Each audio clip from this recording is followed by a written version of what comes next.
Dünyada hər il təxminən 400 milyon ton kağız və kağız kartonu istehsal olunur. Bu, ildə təxminən 3-4 milyard ağac kəsilməsi, tonlarla su və enerjinin sərf olunması deməkdir.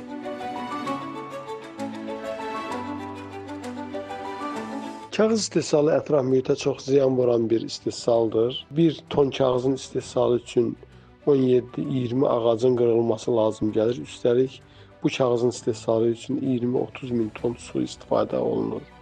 Digər tərəfdən biz karbon emissiyalarını da nəzərə alsaq, kağız istehsalını tamamilə ətraf mühitə dost olmayan bir istehsal növü adlandıra bilərik. Məhz buna görə də ətraf mühitin idarə edilməsində kağız istehsalını azaltmağı, kağızsız texnologiyalara keçidin təmin olunması, istifadə olunmuş kağızların toplanaraq yenidən emal olunması əsas məsələlər kimi ortalığa gəlir.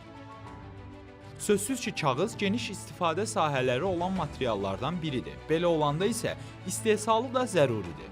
Burada bizə düşən istifadə etdikdən sonra onları kağızlar üçün nəzərdə tutulmuş zibil qablarına atmaqdır. Bura Balaxanı Bərk Məişət tullantılarının çeşidlənməsi zavodudur. Burada gündə tonlarla kağız çeşidlənərək yenidən emala hazır vəziyyətə gəlir və yenidən emal olunmuş kağızlar bizim təkrar istifadəmizə verilir.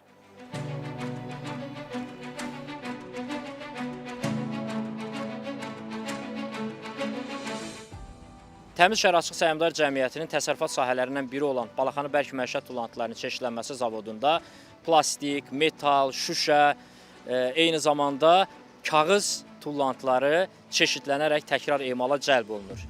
Təkcə ötən il ərzində 5344 ton kağız tullantı çeşidlənərək təkrar emala cəlb olunur. Son 5 ilin statistikası isə 29242 tondur.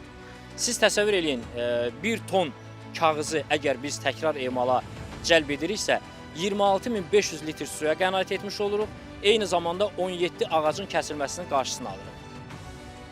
Burada kağız tullantıları mərhələli şəkildə emal olunur və nəticədə yeni məhsullar hazırlanır. Qənaət təkcə iqtisadi anlayış deyil, bu ekoloji məsuliyyətdir. Hər qənaət olunan vərəq bir ağacın daha çox nəfəs alması deməkdir.